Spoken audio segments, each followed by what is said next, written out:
It's the Opperman Report. Join digital forensic investigator and PI Ed Opperman for an in-depth discussion of conspiracy theories, strategy of New World Order resistance, high-profile court cases in the news, and interviews with expert guests and authors on these topics and more. It's the Opperman Report. And now, here is investigator Ed Opperman.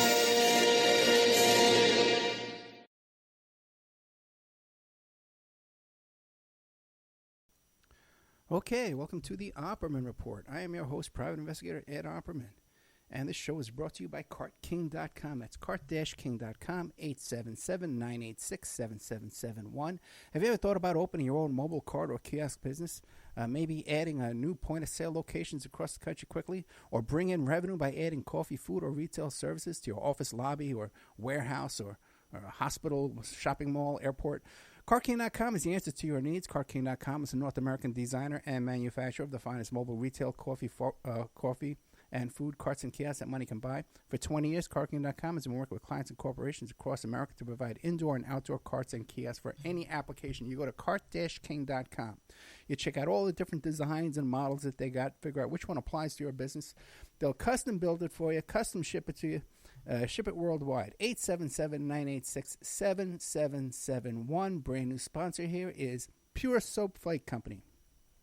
Ever heard of Castile Soap? Pure Soap Flake Company handcrafts fine soap bars. By the way, we just got our soap in the mail now. We haven't had a chance to try it out yet, but it smells great. It smells like a baby's bottom. You know, like with those little babies. You know, ever heard of a Castile Soap? Pure Soap Flake Company handcrafts fine soap bars, laundry powder, and concentrated soap flakes using organic vegetable oils from their northern Minnesota facility. Bathe your body and wash your clothes with Pure Soap products that are free of fragrance, GMOs, palm oil, sodium lauryl sulfate, yuck, synthetic additives. Keep it clean, folks. Pure Soap Flake Company products are kind to living creatures and sensitive skin. Safe for drains, safe for waterways.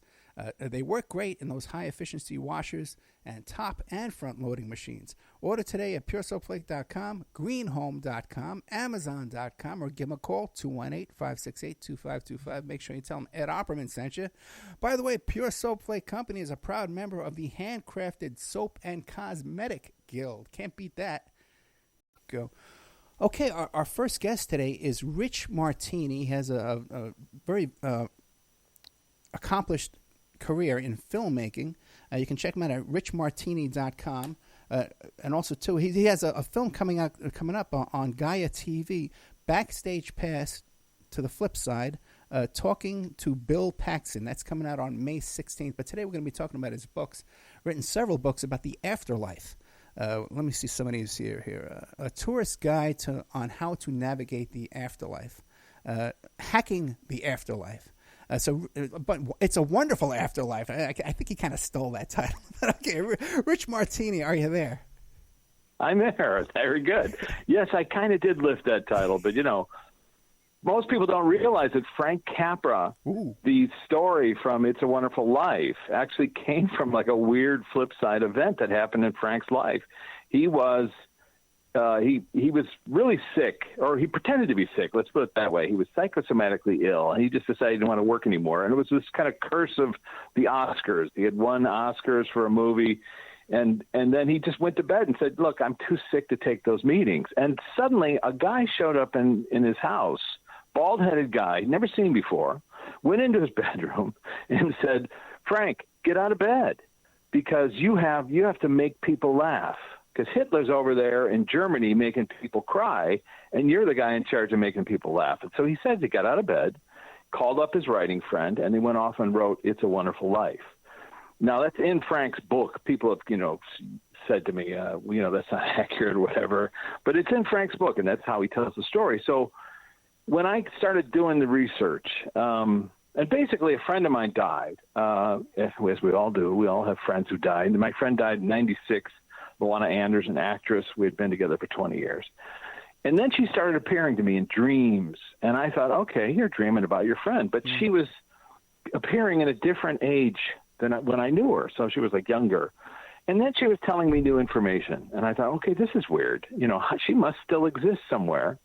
And while I was contemplating, gee, I wonder where she is, I had an out-of-body experience. I'm sure you've heard of that. Sure.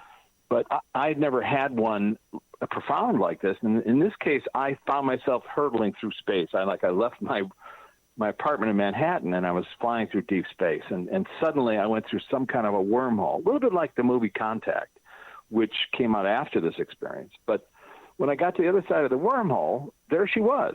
And it's like her eyes were closed, and she opened up her eyes as if to say, and I heard her in my head say, well, you were looking for me. This is where I am. And at that moment, some guy honked his horn outside my window, and I found myself like a rubber band being yanked back.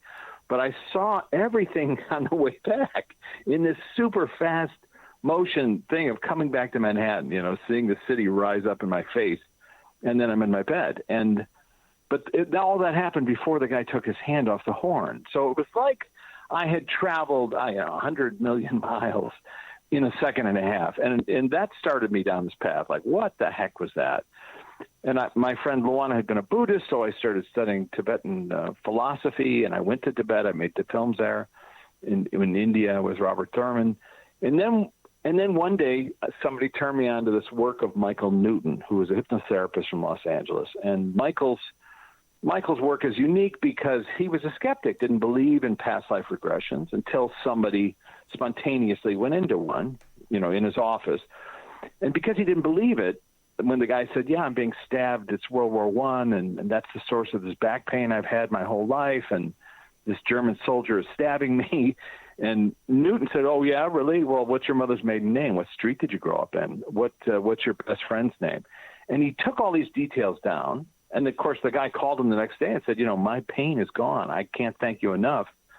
That wasn't enough for Newton, so he contacted the British War Office.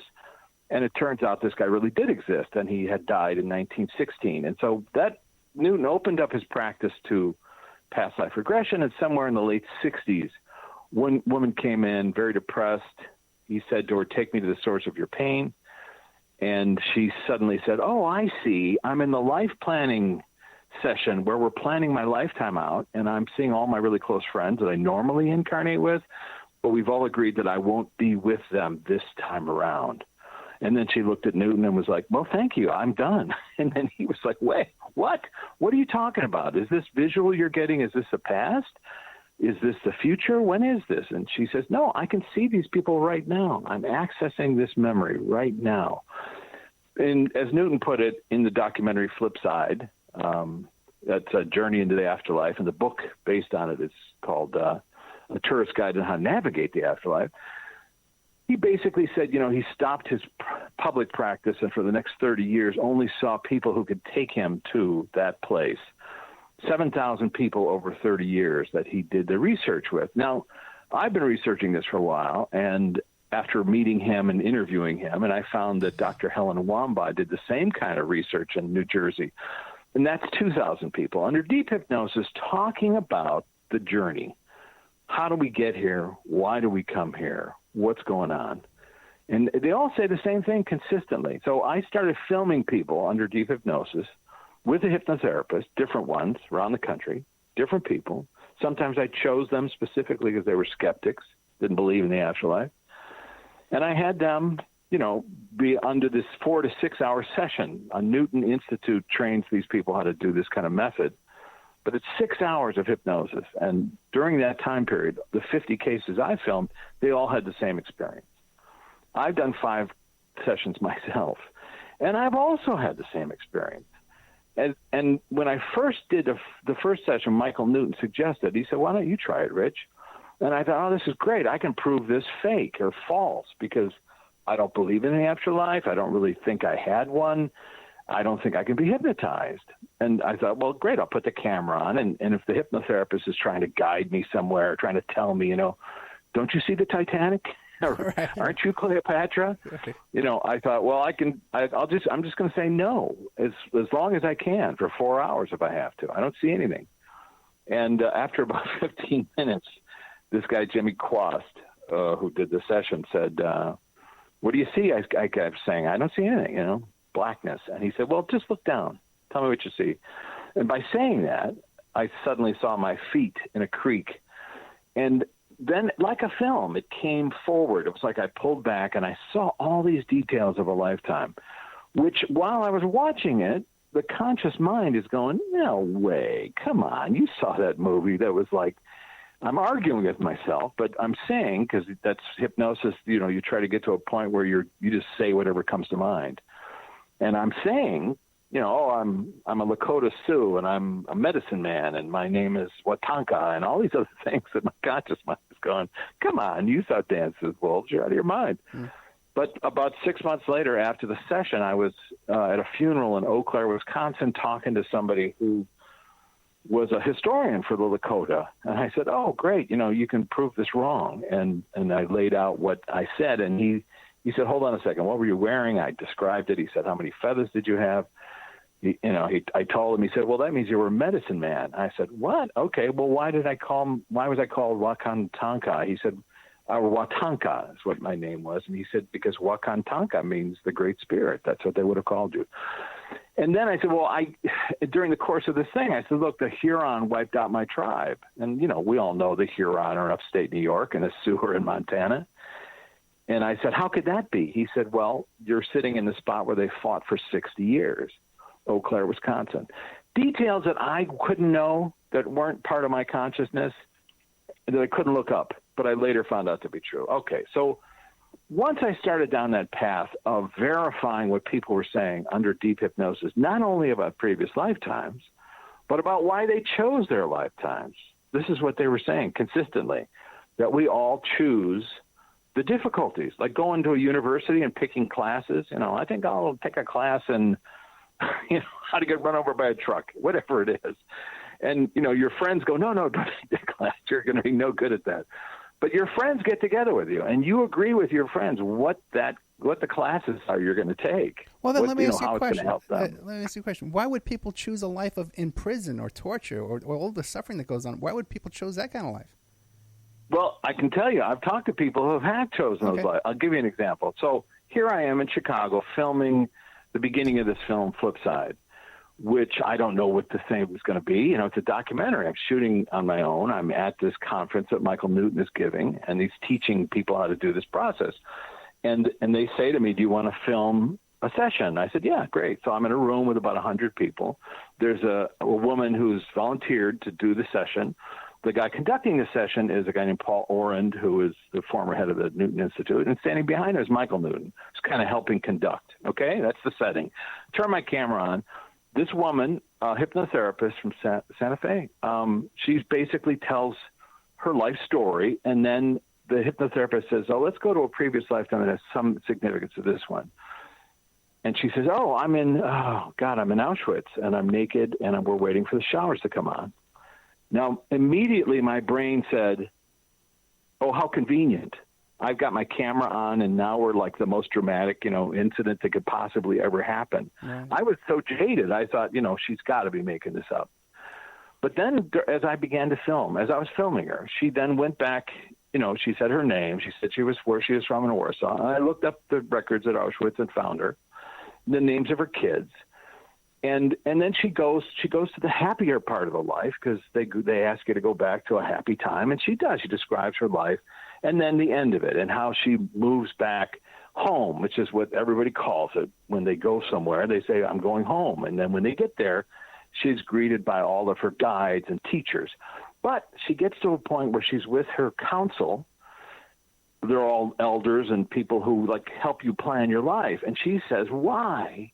Why did I lose everybody? This was a terrible life to examine and be part of. And then she says, and you'll see it in the film, she says, oh, they're showing me, this is going to be hard to express, but they're showing me that it was harder to choose to play the role of a perpetrator than a victim in this lifetime. And my head just blew open. And I sat back from the camera. I looked around the room where am I? Easily the most difficult sentence I've ever heard. But then she went on. She said, every day in the camp was an intense lesson, like a PhD in various things like compassion, forgiveness, helping somebody else. Every day was a very, very difficult lesson. However, from my perspective, I'm glad I didn't choose to play the role of somebody who was on the other side of it, because they had a harder time of it. So if you just step in, and so I've been filming for 12 years now, since that, 13 years, and I've filmed people do this, telling the same stories. You know, they were murdered on a ship, and then suddenly they're in between lives, and they're going, oh my God, I see. I asked this person to murder me. I asked the captain of the ship to kill me because I wanted to have a lifetime where I learned the negativity of those actions. So what you find is that if you can just open your mind up for a second to, you're sitting in a theater and you're about to put on a play, and your friends are going to all go on stage, and they want you to participate, and everybody's giving out roles. Now, it would be really boring if there was no conflict on the play, right? Someone's got to play the bad guy. And some people play it really well. Some people are going to play the good guy. You know, the essence of drama is conflict. So when you get on stage, you choose roles. But here's the point. When you get off stage, you drop the props. You drop the costumes. You go back home and you get together with your friends, and they give you high fives or whatever they do. They go, yeah, you did a lousy job, or you did a great job. We think you were fantastic. And you may be doubtful that you did a good job. You may even say, like, you know, I wanted to learn how to overcome my anger, but I didn't do it. You know, I gave up. And then they'll say, well, you know, next time, the next play, we'll work on that the next time. So we have a tendency to think of lifetimes as this finite thing. You know, obviously, how could you not? You know, you're living it. But when you step outside and look at your lifetimes in terms of the 20 or 30 or 40 roles you might have played with friends of yours, you start to see there's a theme, an overall theme that you've been playing through all your lifetimes, if that makes any sense. Well, then let me ask you this. Then why do we have a natural fear of death? It's natural. Well, let's hold on. Okay. Let's break that down for a second. What is death, right? What is that? And what is fear? What is that? And what's natural? Those three things, you know, we can agree that sentence makes sense, but when we break those words down, fear is something obviously that only doesn't exist outside of us. It only exists in our mind. So some people experience fear, some people don't. Some people don't have any fear. But you have it's a physical reaction. You have your body, your heart beats, your sweat. Some people are incontinence, you know, fear. Some people do. Yeah, you're absolutely right. And some people don't. Right. I'm just saying, not everybody does. So you have to start there. Okay. Not everybody experiences life the same way. You experience life your way. Now, you have to understand a little bit how consciousness works within this architecture. And I'm talking about based on this research, and I've been doing it for so long. Here's what people say. We bring about a third of our consciousness to a human life. 2/3 of our consciousness is always back home.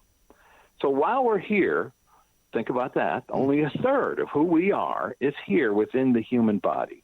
When you go into the human body, the brain has limiters or filters that don't have, so you can't access all that other information. Why?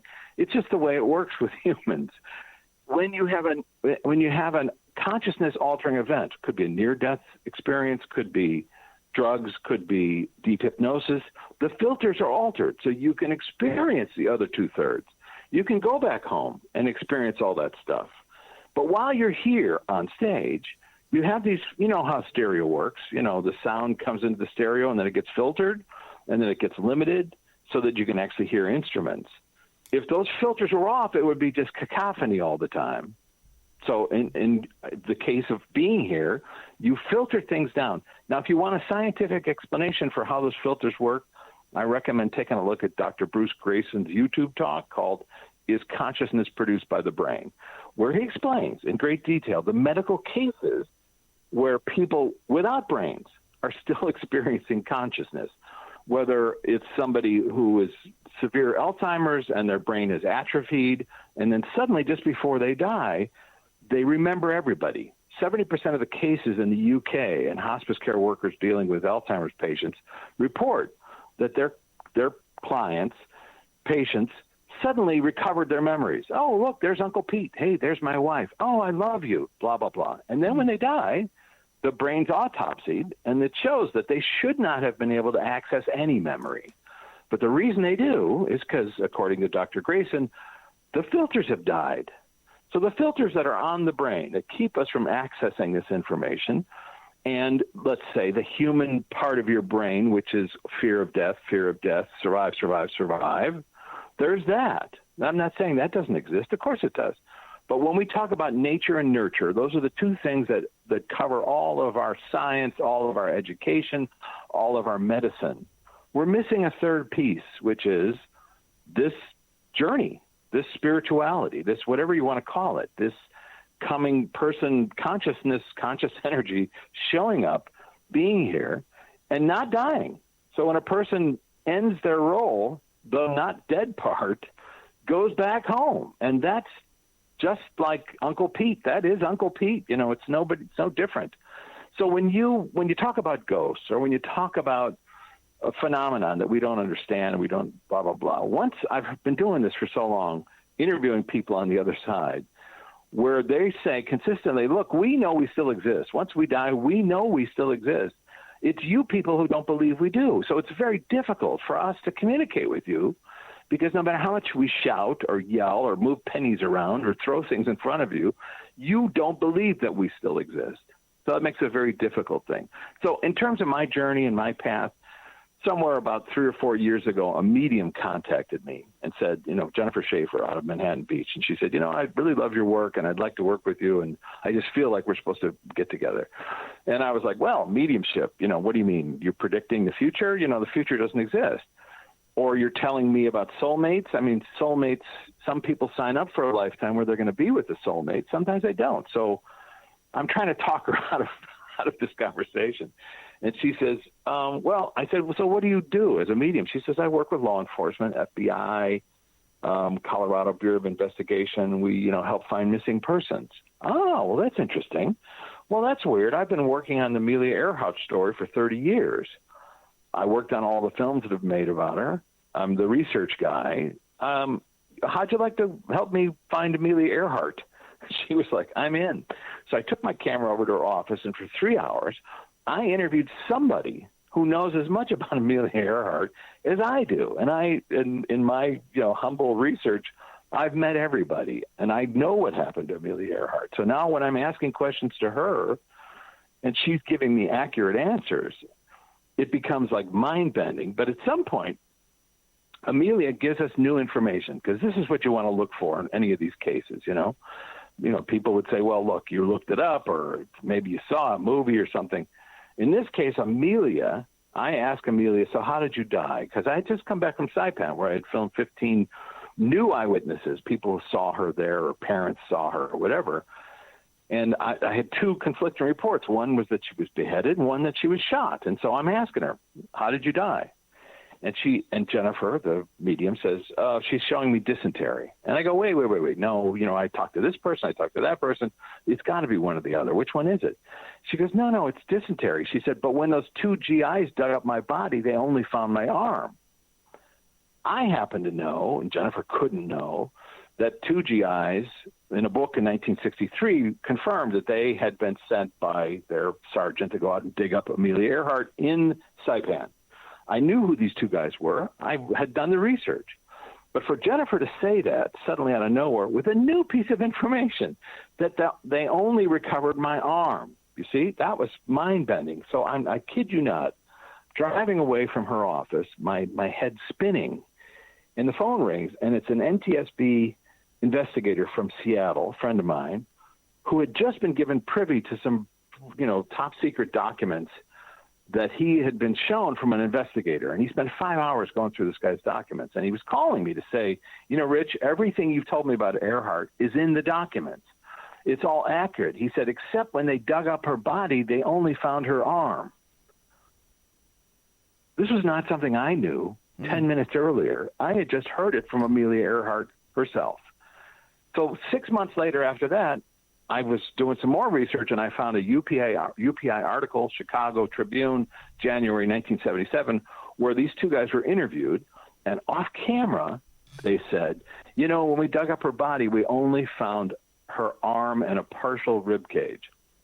Not a detail that was in the zeitgeist or in or online or anywhere, you see. And like I said, I've been doing 30 years of research. So to hear a detail from somebody no longer on the planet, somebody I did not know, somebody I could not have known, but somebody who I'm intimately familiar with her story, gives you pause. And you start. So since then, I have been using mediums like cell phones, not disposable cell phones, but like cell phones, where I sit down and during the course of my interview, I ask if I can access someone that I knew, someone I know so intimately that whatever their answers are, I'm going to understand whether it's accurate or not. And that's how the film Talking to Bill Paxton came about, because I interview on camera 3 different mediums who don't know who Bill is, but I do, because, we met when he was doing Aliens back in London, and I've knew him through all the years since. And so in the course of interviewing Bill, once he's crossed over, he's giving the medium details that only I would know, you see? Well, let me ask you this. Why would you need a medium? You can't do this yourself? Well, no. Okay. And nobody, because I got filters on. Okay. All right, and we all do. But some of us, I just had this question yesterday. So I'm talking to Jennifer Schaefer. We get together once a week, and I film her for like an hour or 2 hours. And I do the same thing. I'm talking to people on the other side. And sometimes it's people I know. Sometimes it's people I met. Sometimes it's people I don't know. I've never met. But they have something important that they want to pass along, okay? And I try not to judge what I'm hearing, because who am I to judge if somebody wants to come forward and tell me something to tell their child? I'm happy to do it. But in this particular case, I said to her, I'm going to ask this question. I've done 5 of these between life sessions, and since then I've been doing sort of a version of hypnotherapy with some people. Some people contact me and they ask me to go through this process where I help them access the other side without any hypnosis. You can see an example of it on my YouTube page, Martini Prods on YouTube, where I walk Dr. Drew into a council on the flip side to talk to his counselors in the course of about 20 minutes, just to show and demonstrate that Dr. Drew, who's a skeptic, doesn't believe in the afterlife, but at some point we were there talking to his guide, and we were there talking to his teachers who were giving him answers. I'm not answering the questions, he is, but I'm asking the questions. Can we go see your counselor? Can we go talk to this person? And Drew afterwards said, I feel like you hypnotized me, because I was seeing things I can't access in life. But, it turns out, and this is what the question I was asking yesterday, which is talking about this stuff, asking these questions while people are fully conscious, does give us access to these things. And not everybody, because, look, somebody's listening to this right now who goes, oh, yeah, it's funny. I have dreams about talking to councils. I've done, listen, I've been doing this for enough that I know people contact me out of the blue and they go, God, you described exactly what my recurring dream is. I'm sitting in front of a council and they're telling me, everything's going to be okay. So what's the benefit and what's important?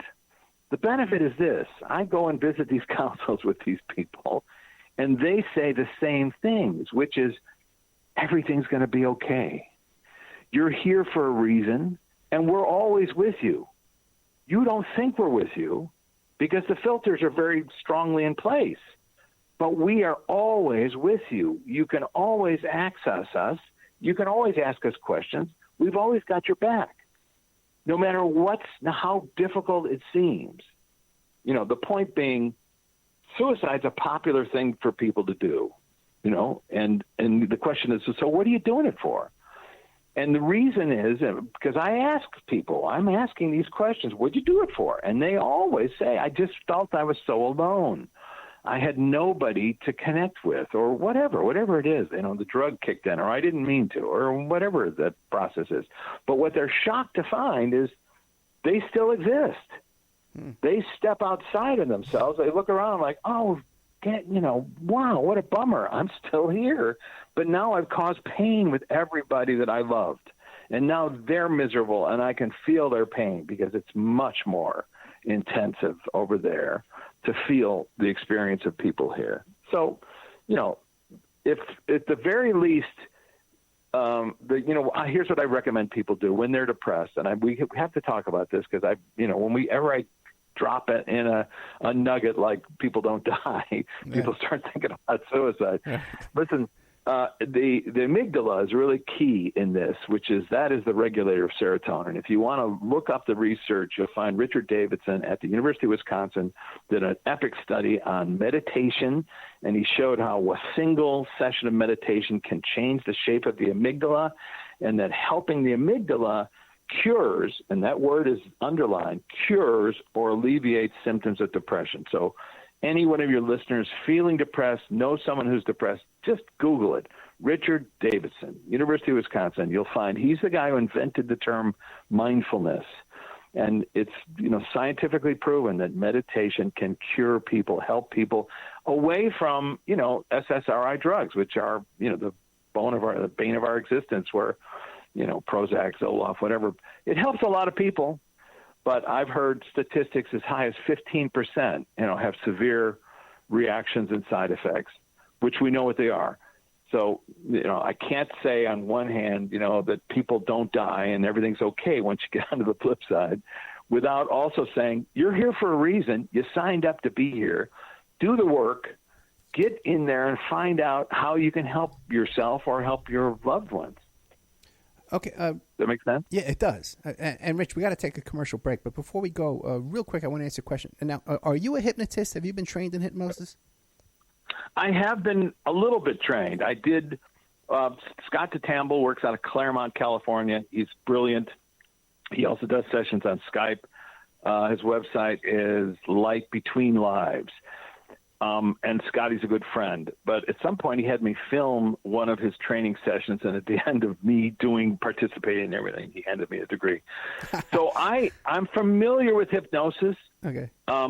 And all I can tell you is it's not what you think it is. It's not being unconscious.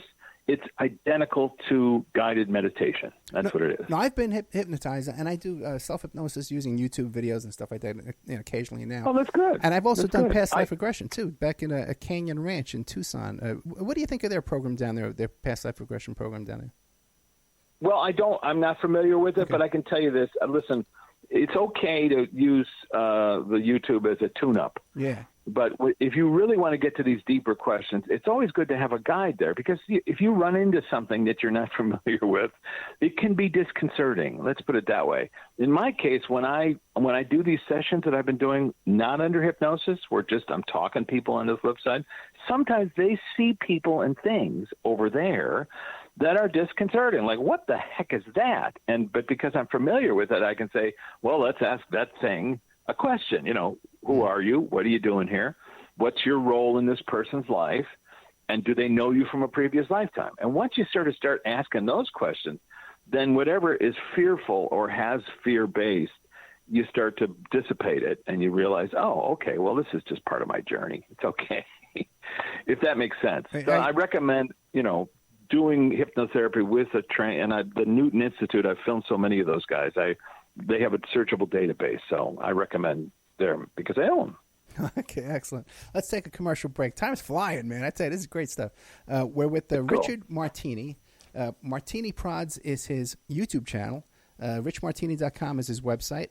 He's got Backstage Pass to the Flip Side, the movie coming out, talking to Bill Paxton. That's going to be on Gaia TV May 16th. And we're talking about several books here. Just go on Amazon and look up Rich Martini. He's got a bunch of books here. What are these here real quick?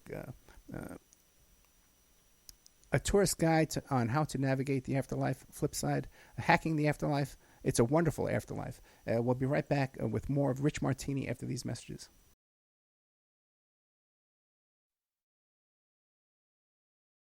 And now a word from our sponsors.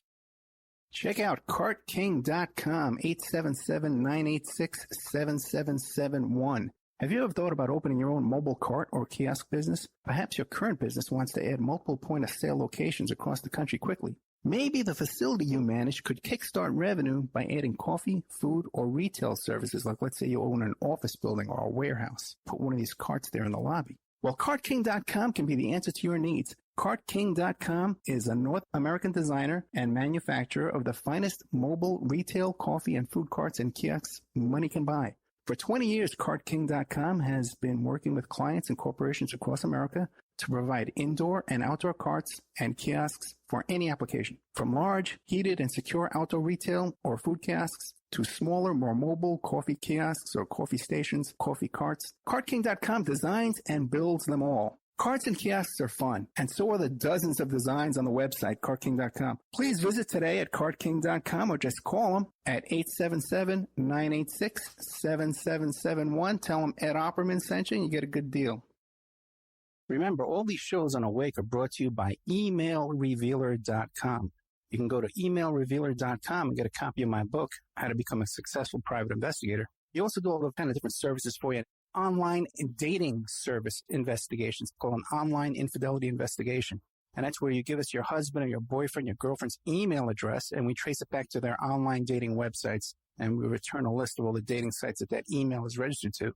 We can expand on that investigation and trace it back to porn sites, escort service sites, swinger sites, gambling websites, and even prescription drug websites, and all kinds of digital forensics, computer and cell phone digital forensics, where we can recover deleted content from an email or a hard drive and produce a report for you that you can use in court. That's emailrevealer.com, or you can contact me at oppermaninvestigations@gmail.com. Almightygold.com. Would you like to start investing in gold? But you can't afford to buy a whole ounce of gold, or certainly can't buy a bar of gold. With almightygold.com, you can invest in gold in these carat bars as little as of 1/10 of a gram of gold. So you can start investing tonight for as little as $6, $8. You can put your money in a product that's going to increase in value, not to be wasted on the trivial things we spend our money on every day. You can buy these carat bars. They're embedded into a credit card-sized plastic card. There's a watermark on it. There's a security strip on it, and it's all authenticated. You don't want to have them all sent to you at once. You can have them stored in their global savings vault for secure and safekeeping. They ship it to you when it reaches $1,000. When you have $1,000 in savings and you put it aside for a rainy day, for an emergency, you can barter with these little, guaranteed amounts of gold here in this little card. They also have a cryptocurrency that's backed by gold. And if you want to get into the gold business, become an affiliate of almightygold.com, contact us at almightygold.com. That's their email address. Contact us at almightygold.com, and they can put you in the gold business. Gold.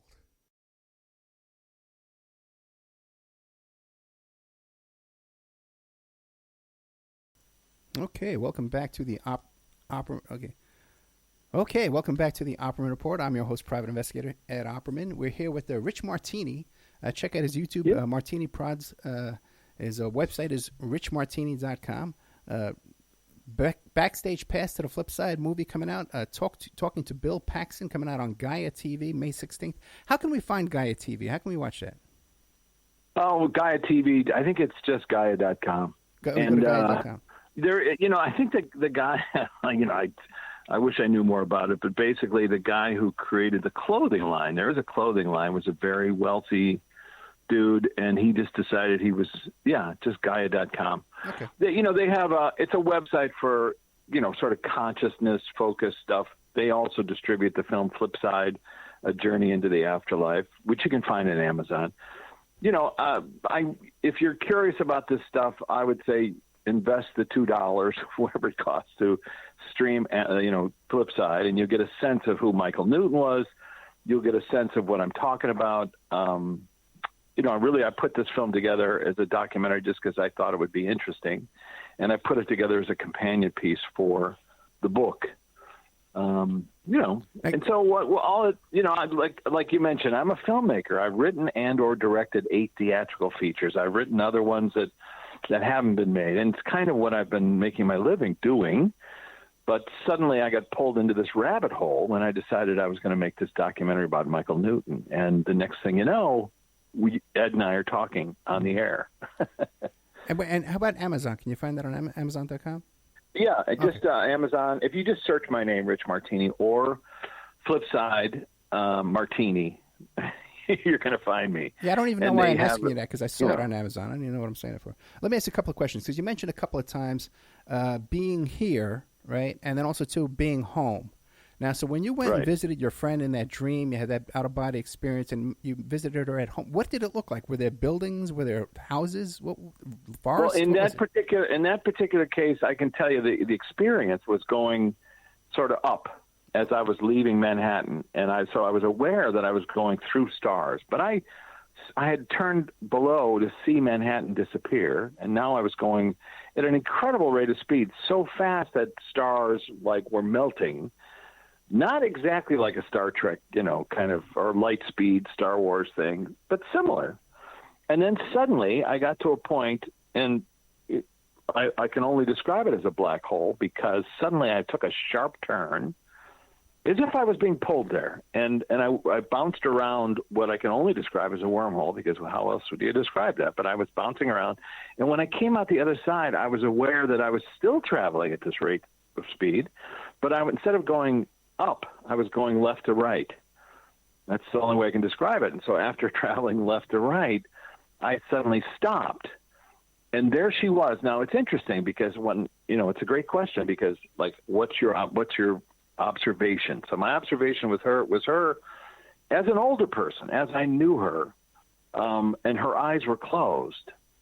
And so, I froze, I stopped, and then I'm looking at her and thinking to myself, well, that's weird. Her eyes are closed. And now she opened her eyes, and then I could hear her in my head saying, you were looking for me. This is where I am. Now, cut to, I'm doing the session. I'm filming Michael Newton's conference, and then I'm doing this film, and they say to me, why don't you do a session? And I thought, well, I'm not going to go anywhere, but okay, I know how to do that. I'll write up some questions just in case. And I also threw in trick questions, because I thought mistakenly, that somehow the hypnotherapist might be guiding me or whatever. But at some point, my friend Luana, before she died, she said to me, I feel like I'm going to another universe.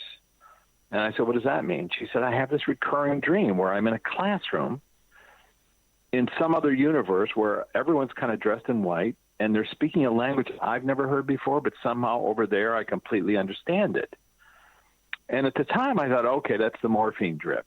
She must be hallucinating that. But then the day she died, a close friend of hers called me from Hawaii and said, I had the most wonderful dream about Luana last night. She was in the fourth dimension, she said, and she was in a classroom and everyone was dressed in white. And I was like, what? And then I mentioned it to the hospice nurse, and she said, nearly fainted. She said that was her recurring dream. So now I was like, classrooms in the afterlife, what the heck is that? And then had to be 5 or 6 years later, I became aware of Michael Newton's work.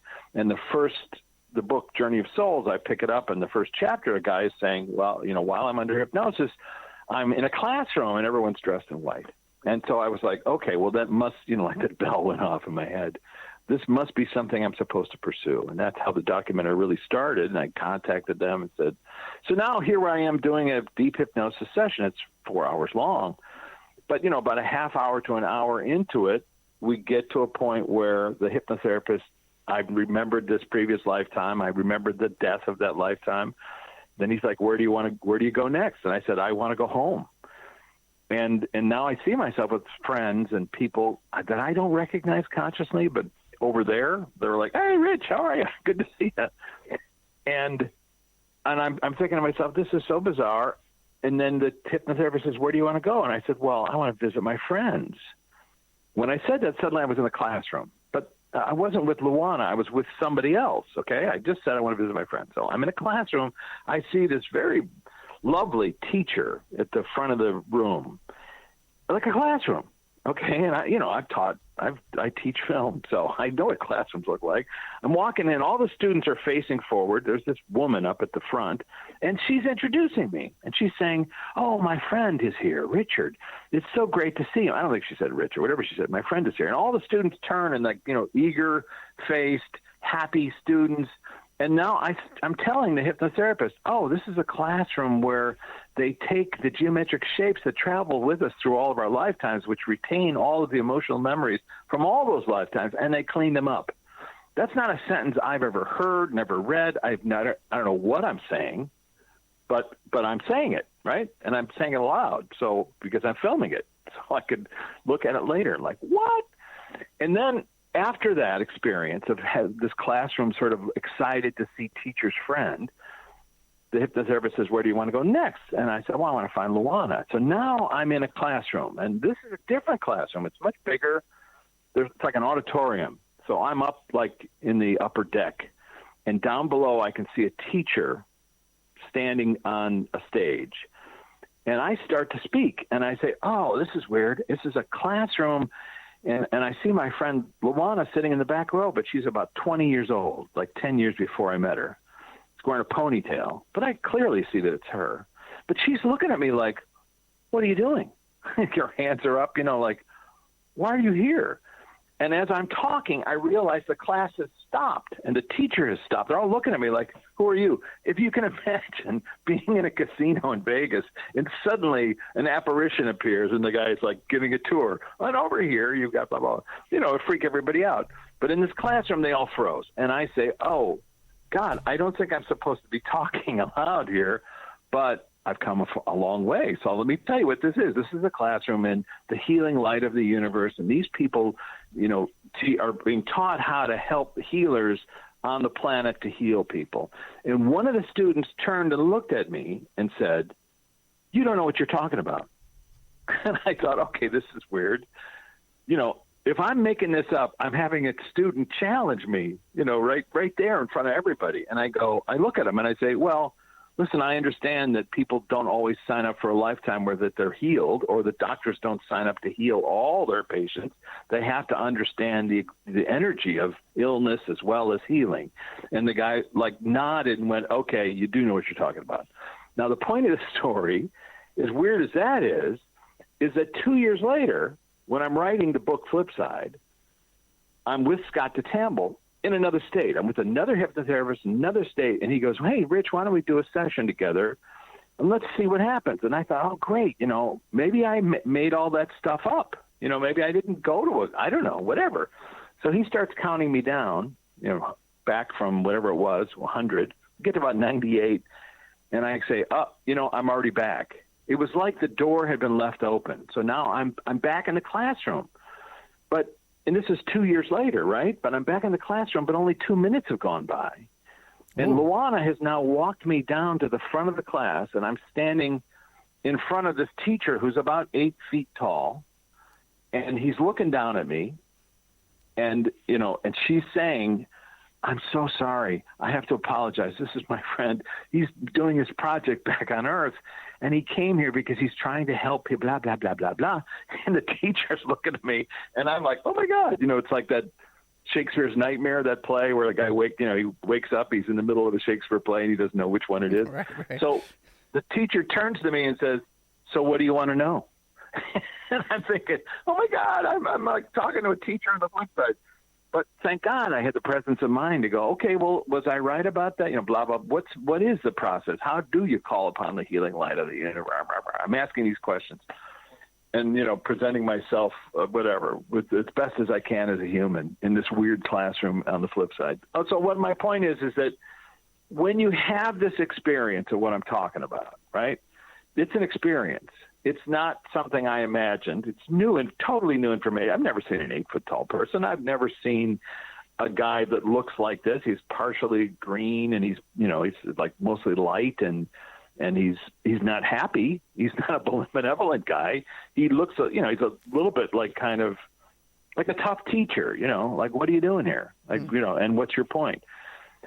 And Luana, who I've, known, who I knew for 20 years, it was my close and dear friend, is in this position of apologizing profusely for my, being so rude. So that's all weird. You see, what my point is that if I was making all this up, that's not what I would, as a screenwriter, that's not what I would write. I would write, oh, Rich is here, how exciting. Oh, that teacher wants to meet me. Sir Martini is here. Yeah. Let me ask you, the great Martini. Let me ask you a question. Now, what about, you say that when they come back here, right, being here, now, is it always here on Earth, or do they come back to other planets too as well? Well, that's a dang good question. So, the first time it occurred to me that there might be other places to incarnate was in the book Flipside, because Scott DeTambo called me. He said, "Hey, Rich, I just had a really bizarre session. I think you should meet this guy." So he said, with the guy's permission, he sent me the session. I've transcribed it. It's in the book. It's in the chapter Over the Rainbow. This guy's remembering a lifetime on another planet that he normally incarnates on, a little bit like he describes the creatures like in Arrival. This is a long time ago, but the creatures kind of look and act and everything else super highly intelligent. And he's talking about how much more cool his planet is than this place is. And he's saying, I came here along with some friends of mine. We're trying to help alter the consciousness of the planet. So since then, and recently I've had some very unusual conversations, which aren't in print yet. But let's just say that I've talked to a number of people. Well, here's a statistic for you. So Michael Newton told me in his interview that 10% of his clients that, these sessions had off-world experience, meaning they remembered lifetimes on another planet or in some other universe or in some other realm, okay? 10%. And when I interviewed Pete, Pete Smith, the new head of the Institute for It's a Wonderful Afterlife, he said that number has risen to 30%. So that was a few years ago. So that means either that more people are finding Newton-trained hypnotherapists to discover why they feel so odd or foreign. But that means, 3 out of 10 people that come to see a hypnotherapist claims that they've had a lifetime off-world. In the past, 3 or 4 months, I've talked to maybe 6 or 7 people, friends of mine, some close friends, who, while they're sort of accessing, without hypnosis, while they're accessing this other side stuff, they recall lifetimes on other planets. And so the question is, what are you doing here? It's not like, oh, they're here. What are you doing here? Why are you here? Why did you choose to be here when you apparently had so much fun over there? And they say, we're here to help the planet, not only to alter consciousness, but also to save the planet from itself. And according to them, there have been times within history, whatever you want to call that, where people have screwed up their planets and killed their planets. And they had, everybody died on the planet because they killed it. But of course they don't die. They just go back home and then they choose a new place to incarnate.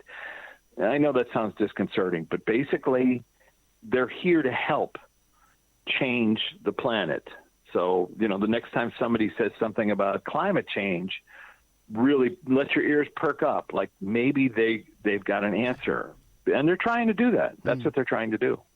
Rich, this is great stuff, man, and I got to have you come back. I'd like to have you come back just to talk about Amelia Earhart one day, but also to really get it out.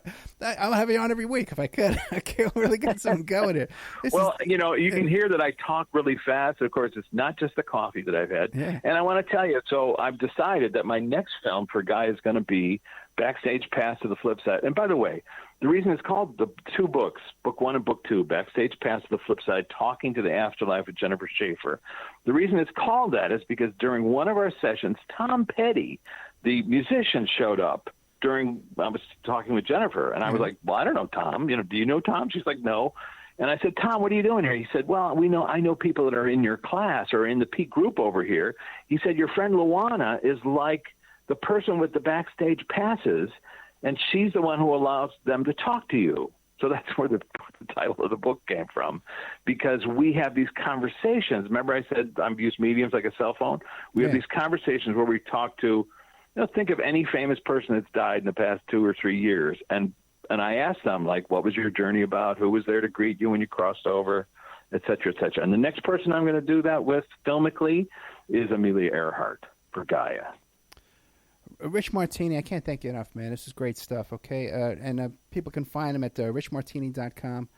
Backstage Pass to the Flip Side, the movie Talking to Bill Paxton, May 16th, coming out on Gaia TV. And which is the one you said, the Flip Side one, the first movie to watch? The first movie is called Flip Side, A Journey into the Afterlife, and the companion book is Flip Side, also called Flip Side. Yeah, so check that out. A tourist guide on how to navigate the afterlife. Hey, Rich Martini, thank you so much, man. I really appreciate this. Thanks, Ed. I really enjoyed this. No worries. Thank you. Okay, man, great stuff there from Rich Martini. Martini Prods is his YouTube channel. I'm going to check that out. Backstage Pass to the Flip Side, a movie coming out on Gaia TV May 16th. Great stuff. Thank you so much, Rich Martin. Gotta have him come back, man. I wish I had more time today, but we have a lot of stuff going on over here. There's a lot of the guys. If you only knew what's going on over here, the good old Opperman land, you wouldn't believe it. I got a film crew coming tomorrow. They were supposed to come. I think they were supposed to come today, but they're coming tomorrow night. They're going to be fly on the wall here in my house. So I've been working out, been dieting, and trying to arrange things, and shopping for clothes, and trimming my beard, and dyeing my hair, and all this kind of stuff, man. This is a nightmare. You have no idea how to get myself into this crap. And then anyway, I'll tell you more as time goes on. But I did do past life regression myself in Canyon Ranch, and I do. I don't know, man. I want to get him to the whole stuff about with the teachings of the Bible, who tell us to avoid these kind of things. I'd like to discuss that with him on a future episode. We need to. I need to sit down with him and book a 2-hour segment with Rich. There, we can really, because there's so much to it about like vivid dreams. When you have these really vivid dreams, and you're remembering a whole nother. You're remembering something in your dream, another memory that didn't really happen in this life. When you wake up, it says, "Well, that memory was so clear," And then parallel existences, and time travel. So many questions I have but it seems to have done a lot of research with the different doctors and all kind of stuff. I don't know, man. Rich Martini, check him out. MartinProds.com, RichMartini.com, and check out his films there, The Flip Side and The Backstage, and just Google Amazon, and you'll find all this stuff there. If you like today's show, check out OppermanReport.com. There's no time travel or past life over there, man. It's all this life where I'm trying to raise money to keep the show on the air. So if you become a member, this show might be in the member section. We're adding tons and tons of shows in the member section. I did a show about Dannemora Prison. Did another show about Paul is Dead with Tina Foster. Did a show with this guy, Richard, Kirk O'Connell. Kirk Connell. We talked about everything, but Michael Aquino and who was that guy? Jeff McDonald. Fort Bragg, heroin smuggling. We got into a whole bunch of stuff there. Mind control, the U.S. government being what do you call it? A pathocracy, I think he calls it. Fascinating, man. I really enjoyed my time with him. I think it was like he said he was 71 years old. So anyway, OppermanReport.com. That's where we have our member section. As little as $6 a month, guys. You can't beat $6 a month. Okay, and if we just had, if 1/10 of 1% of the people who listen to this show, if just 1% of the people who listen on YouTube would just sign a monthly membership, we'd be making like $6,000, $60,000 a month. The numbers are just phenomenal. Just if everybody who sent me an email every day just was a member, I'd be floating in dough, And then we can get so much done here. So anyway, OppermanReport.com, that's where you can become a member for $6 a month, $20 a quarter, or $74 for a year. If you want a discount, you email me at oppermanreport@gmail.com. And you get a year's membership for $65. 13 months, a year and a month, a baker's year, they call it. 13 months for $65. Can't beat that. Always advertising opportunities here. Let me tell you something. I'm looking at the Spreaker advertising, and they're definitely, I know my ads are successful because so many advertisers are bidding to get on our show. So that's I can tell you that it works. Okay. So advertising rates, contact me at oppermanreport@gmail.com. I'll give you a good rate. Donate. You want to donate $5, $10, $100? I'll never turn it down. Well, but you can't bust my balls. Okay? Just because you donate doesn't mean I work for free, or you're going to start trying to influence the content of the show. Okay, all right. And you give me $1 million, I'm not going to lie to you. I'm not going to lie to you no matter what. Okay, I'm going to report to you the truth no matter what. I don't care how much money you're trying to send me. So that's out. Opperman can't be bought. He can't be paid off. Can't touch Opperman. Anyway, guys, thank you so much, and thank you, Rich Martini. Martini Prods is the YouTube, richmartini.com, and all these different books, man. Flipside and Backstage Pass. Check it out. Great stuff there. Thank you so much, Rich Martini.